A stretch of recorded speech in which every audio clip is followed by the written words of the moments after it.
Percentage, percentage percent. देखो दो term होती हैं परसेंटेज में। परसेंटेज में अब ध्यान से देखोगे तो पर और सेंट इसी से मिलके परसेंटेज बना। इसको हिंदी में कहते हैं, पर का मतलब हुआ प्रति और सेंट का मतलब हुआ शत। ठीक है। प्रति का मतलब होता है कि with respect to. With respect to का मतलब क्या हुआ? With respect to. With respect to का मतलब के प्रति। और शत का मतलब हुआ, सेंट का मतलब हुआ 100। यानी किसी भी चीज को 100 के रेस्पेक्ट में कैलकुलेट करना, इसी का क्या मतलब हुआ? परसेंटेज। परसेंटेज का सिंबल क्या होता है? इस तरीके से हम इसके परसेंटेज को डिनोट करते हैं। तो ये तो हो गया इसका सिंबल। बात समझ में आ गई? देखो, विद रेस्पेक्ट टू 100 यानी किसी भी चीज को 100 के रेस्पेक्ट में बात करें। देखो, अभी तक हम बचपन से पढ़ते आ रहे हैं, देखते आ रहे हैं, सुनते आ रहे हैं क्या, कि हमारा कितना परसेंट बना। जैसे ही रिजल्ट आता है, जैसे ही रिजल्ट आता है तो हमसे एक ही क्वेश्चन आस्क होता है कि बताओ चलो कितना परसेंट बना। ठीक है। अब वो परसेंटेज कैसे कैलकुलेट होता है, परसेंटेज कैसे कैलकुलेट होता है, तो उसी के बारे में हम सीखते हैं कि किसी भी चीज का परसेंटेज कैसे निकाला जाता है। वो परसेंटेज मार्क्स का भी हो सकता है और भी बहुत सारी चीज़ों का हो सकता है। Percentage day to day life में भी बहुत यूज होता है। परसेंटेज कैसे कैलकुलेट करते हैं, देखो ध्यान से समझो। 100 के रेस्पेक्ट में, जैसे मैं बोलूं कि बताओ यार, जो 25 है वो 75 का कितना परसेंट है। ठीक है, का कितना परसेंट है, तो हम ऐसे ही लिखेंगे। ठीक है। या मैं बोलूं कि 30 100 का कितना पार्ट है, ऐसे ही लिखेंगे। कि 250 600 का कितना पार्ट है, बताओ। ठीक है। तो ये तो आ गया कि एक नॉर्मल, कि इतना पार्ट इस चीज का, कि किसका कितना पार्ट। जैसे कि 70 200 का कितना पार्ट है, बात समझ रहे हो? तो आप ऐसे लिखोगे। ये तो हो गए फ्रैक्शन में, ये तो किस चीज में हो गए? फ्रैक्शन में। लेकिन ये परसेंटेज में कैसे कन्वर्ट होंगे? अब हर एक चीज, हर एक की रेस्पेक्टिव वैल्यू अलग होती है। कि जैसे यहाँ पे बात करें कि जो 70 है वो 200 के रेस्पेक्ट में हम बात कर रहे हैं, जो 70 है 200 के रेस्पेक्ट में बात कर रहे हैं। हम कह लेते हैं कि मान लो एक स्टूडेंट है, उसको 70 मार्क्स आया है, कितने में से? 200 में से। एक स्टूडेंट है, उसको 250 मार्क्स आ रहे हैं, 250 नंबर आ रहे हैं, कितने में से? 600 में से। एक है, उसको 30 नंबर आ रहे हैं, कितने में से? 100 में से। तो ये सबको अलग अलग मार्क्स आ रहे हैं और उनकी जो अलग रेस्पेक्टिव वैल्यू है वो भी क्या है? डिफरेंट है। ठीक है। लेकिन जब हम इन सबको परसेंटेज में कन्वर्ट कर देंगे, परसेंटेज में कन्वर्ट कर देंगे, तो हम सबको परसेंटेज के फॉर्मेट में बोल सकते हैं। और परसेंटेज में कैसे कन्वर्ट करते हैं, देखो ध्यान से।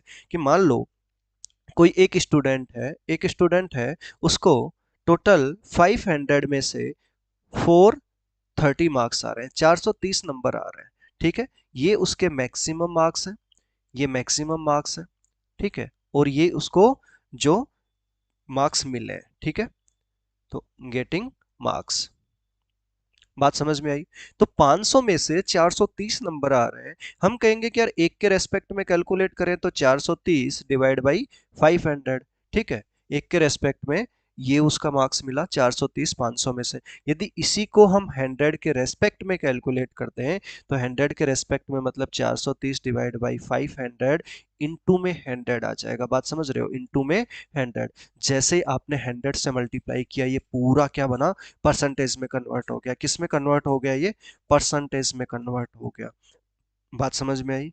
कितने में? परसेंटेज में कन्वर्ट हो गया। तो कितना बना इसका? ये 86% बन जाएगा। देखो, यहाँ से दो जीरो आप कैंसिल करोगे, 5 से डिवाइड करोगे तो 8 5 जा 40 और 6 5 जा 30। तो कितना आ जाएगा? 86% आ जाएगा। बात समझ में आ गई? जैसे मैं बात करूं कि एक स्टूडेंट है, उसको 350 मार्क्स, 350 में से 350 में से उसको जो मार्क्स आ रहा है वो कितना आ रहा है? 175। कितना आ रहा है? 175 मार्क्स आ रहा है। यदि बात करें 1 के रेस्पेक्ट में तो 175 डिवाइड बाई 350 बनेगा। ऐसे ही 100 के रेस्पेक्ट में कैलकुलेट करेंगे तो 175 डिवाइड बाई 350 इंटू में 100। बात समझ रहे हो? क्लियर है? तो यहाँ से कितना बना है इसका? 50%, जो कि क्लियर दिख रहा होगा कि 175 350 का आधा ही है। अब बात समझ में आ गई? ये सारी चीजें क्या है?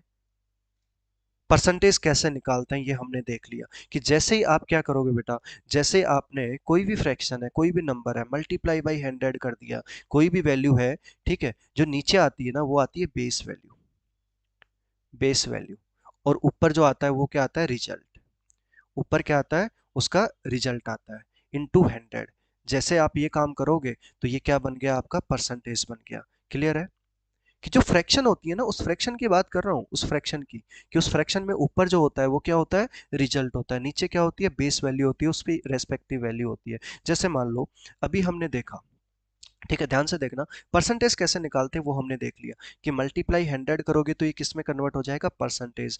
और यदि आपको परसेंटेज रिमूव करना है तो आप क्या करोगे, डिवाइड बाई 100 कर दोगे, तो वहां से क्या हो जाएगा, परसेंटेज हट जाएगा। Thanks for watching. Daily quant classes के लिए सब्सक्राइब करें।